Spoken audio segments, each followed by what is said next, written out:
Apabila Dajjal ini keluar, maka umur yang diberikan oleh Allah Subhanahu wa taala kepada dia hanyalah 40 hari sahaja. Kita pun kata apa? Alhamdulillah, 40 hari singkat lah. Nabi kata hari pertama Dajjal itu keluar, panjang hari itu seperti setahun. Tang ni tak alhamdulillah, tang ni innalillah. Tuan-tuan, apabila Dajjal itu keluar, Allah memberikan umur kepadanya hanya 40 hari. Kira-kira tiba-tiba Nabi sambung hadis tu. Nabi kata hari pertama Dajjal itu keluar, panjang hari itu akan menjadi seperti setahun. Tempoh yang Nabi sebut itu, tuan-tuan yang dirahmati Allah, tempoh tu kiasan ke hakikat? Kata para ulama, tempoh itu hakikat. Setahun itu hakikat. 24 jam darab 365. Hari ni satu hari 24 jam. Hari ni satu hari 24 jam.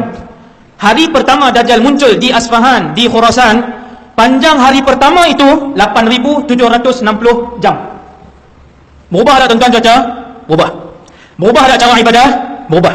Berubah tak cara hidup? Berubah. Berubah tak cara makan? Berubah. Macam mana tak berubah? Sehari jadi 8,760 jam. Apa bukti hari pertama kemunculan Dajjal itu panjangnya sama seperti setahun? Itu hakikat. Buktinya ialah soalan daripada sahabat radhiyallahu anhum. Tuan-tuan tengok. Bila Nabi sebut hadis ni, sahabat tanya, "Ya Rasulullah, hari yang Dajjal muncul sehari bersamaan dengan setahun itu, cukup tak kami solat 5 waktu?" Sahabat tanya soalan ni. Tuan-tuan dengar? "Ya Rasulullah, hari yang Dajjal muncul itu, yang panjang jadi setahun itu, cukup tak kami solat 5 waktu?" Nabi kata tidak. Dengar tuan, ini fiqh zaman Dajjal. Fiqh itu berubah sikit. Nabi kata tidak. "Uqduru lahu qadrah."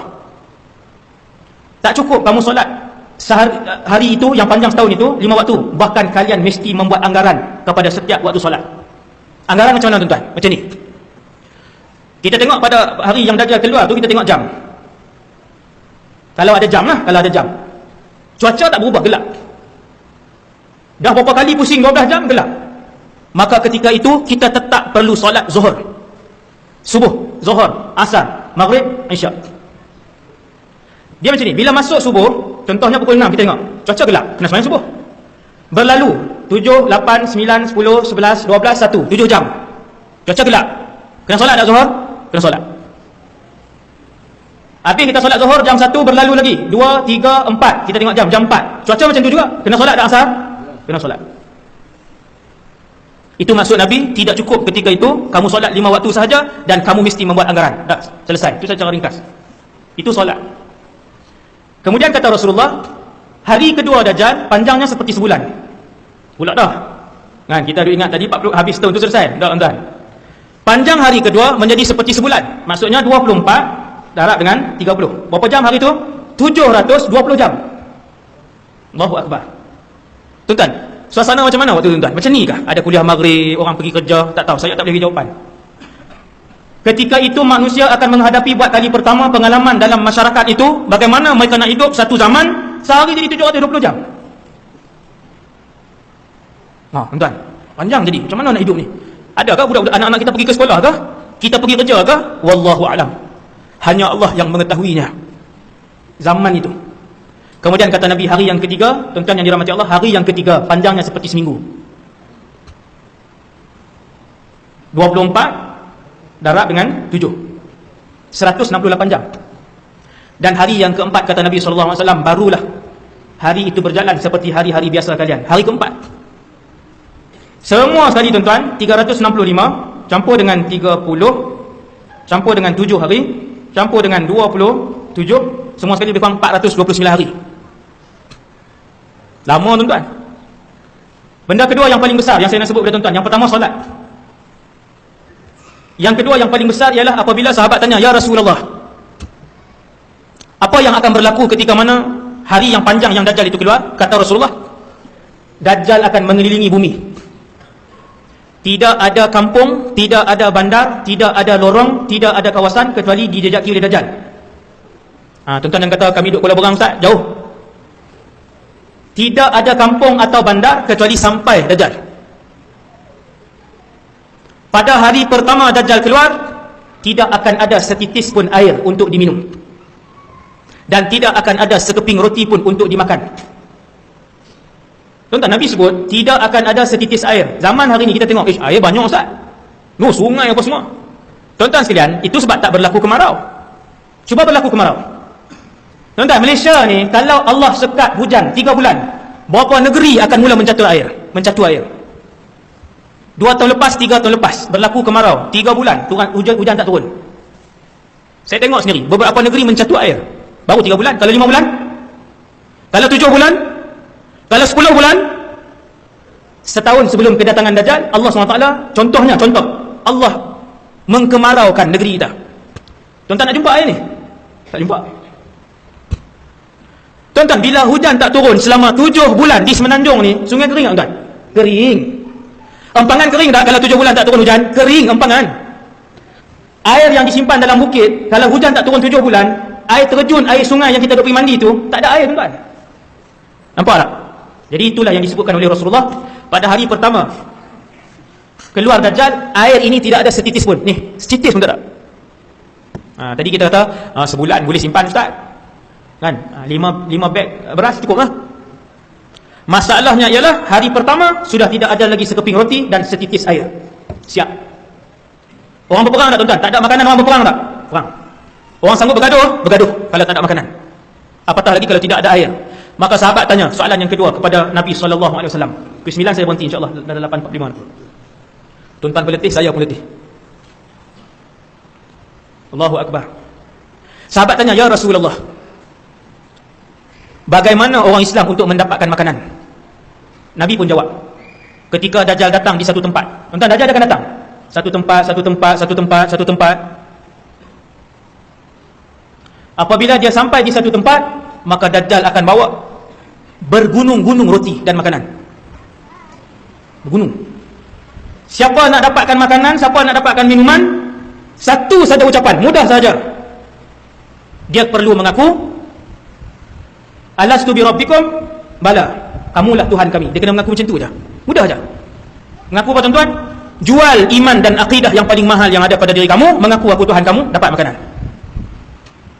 Waktu tu tuan-tuan, kita akan melihat betapa ramai di kalangan umat Nabi SAW berbondong-bondong ketika mana tidak ada makanan dan minuman.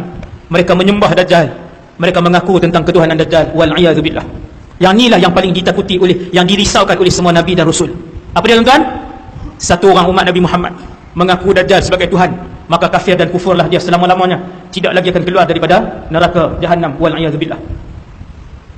Tuan-tuan, orang sujud, orang mengaku dia Tuhan, habis sebab tu, habis. Maka sahabat tanya, ya Rasulullah, kalau macam tu, kami yang beriman, yang nak pertahankan iman kami ini macam mana ya Rasulullah, kalau kami hidup pada zaman tu? Tuan-tuan tahu apa Nabi jawab? Adakah Nabi jawab Allah SWT akan berikan air pada orang beriman? Sepanjang 400 tahun tempoh yang Dajjal turun tu, 400 tahun 400 hari. Walaupun 40 hari, tapi hakikatnya ialah 400 hari. Sepanjang tempoh 400 hari Dajjal keluar itu, 400 hari itu orang beriman tak minum dan tidak makan. Macam mana tuan-tuan? Makanan mereka ialah, kata Rasulullah, subhanallah walhamdulillah la ilaha illallah wallahu akbar. Masuk akal tuan-tuan? Tak masuk akal. Tetapi itulah makanan orang beriman. Kita hari ni tak makan 4 jam, start motor carilah makanan. Pagi sarapan dah, tengah hari makan nasi dah, petang tu dia nak, petang tu kalau kena juga cakotiau ke, keleko ke, goreng pisang ke. 400 hari mereka yang nak selamatkan iman mereka daripada Dajjal tidak akan meneguk air walaupun satu tegukan. Macam mana tuan? Saya baca hadis ni, saya termenung panjang, tak boleh nak masuk akal saya. Macam mana nak selamat?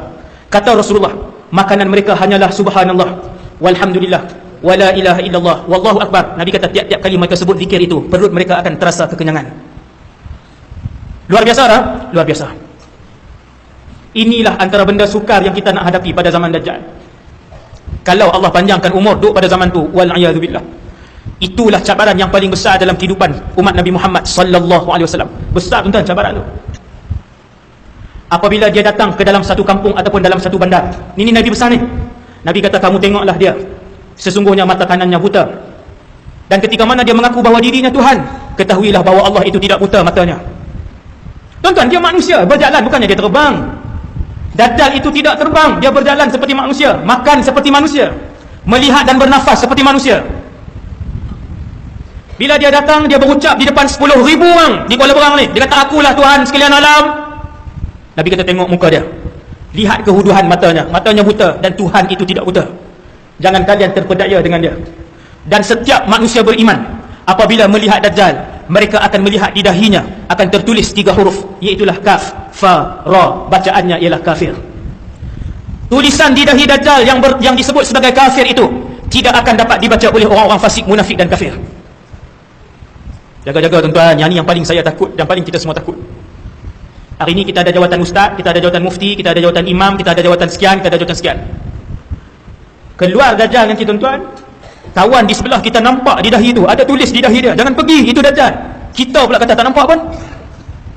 Kenapa tak nampak? Kerana Nabi kata si fasik dan munafik tidak akan dapat baca tulisan itu. Wal'iyadzubillah. Ramai tak fasik hari ini tuan-tuan, munafik? Allahu Rabbi. Tengok, bila kita tengok dia datang kan, nampak di dahi dia jelas. Tuan-tuan, di dahi dia tidak ditulis dengan kapur ataupun cat ataupun pen. Tetapi orang-orang beriman akan membaca dengan nur yang diberikan oleh Allah daripada hati. Nur tu naik ke mata, dengan nur itu hidayah Allah, dengan hidayah Allah itu dia pun baca. Kafir. Dajjal ni lari. Apabila kalian berjumpa dengan Dajjal, larikanlah diri kalian. Bukan pergi interview pula. Lari. Jauhkan diri daripada dia. Jangan risau tak dapat makanan, kerana makanan orang beriman ialah subhanallah, walhamdulillah, wala ilaha illallah, wallahu akbar. Antara yang paling banyak terpengaruh dan terpukau dengan Dajjal antaranya ialah Yahudi, dan yang keduanya wanita. Sehingga kalian akan melihat bagaimana kalian ketika itu akan mengikat ibu, kakak dan adik perempuan kalian di rumah masing-masing. Ikat. Kenapa ikat tuan-tuan? Bila Dajjal dia datang, dia bawa kemewahan, dia bawa makanan, dia bawa minuman, dia bawa emas dan perak.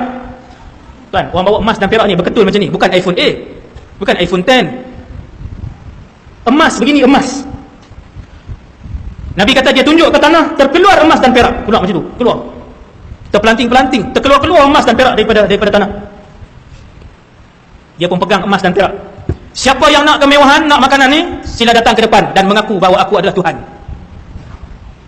Tuan-tuan, agak-agak manusia waktu tu berebut dah. Tuan-tuan tengok keadaan saudara-saudara se-Islam kita di Malaysia pada hari ini, yang dikeliling kita pada hari, tuan-tuan, agak-agak pada zaman Dajjal keluar, tawarkan emas perak, tawarkan makanan dan minuman pada masa tak ada makanan dan minuman. Apakah manusia akan sujud ataupun lari daripada dia?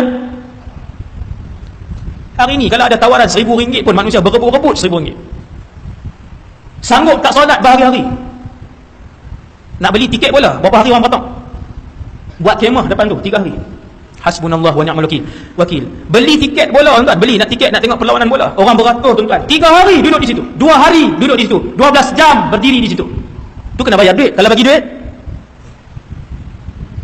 kata Nabi, kalian akan melihat betapa ramai yang akan ikut dia, mengekori dan membuntuti Dajjal ke mana saja dia pergi, seperti mana sekawan lebah yang mengikuti ketua mereka. Habis pakai ikut. Jadi sama-samalah pakai buat persiapan.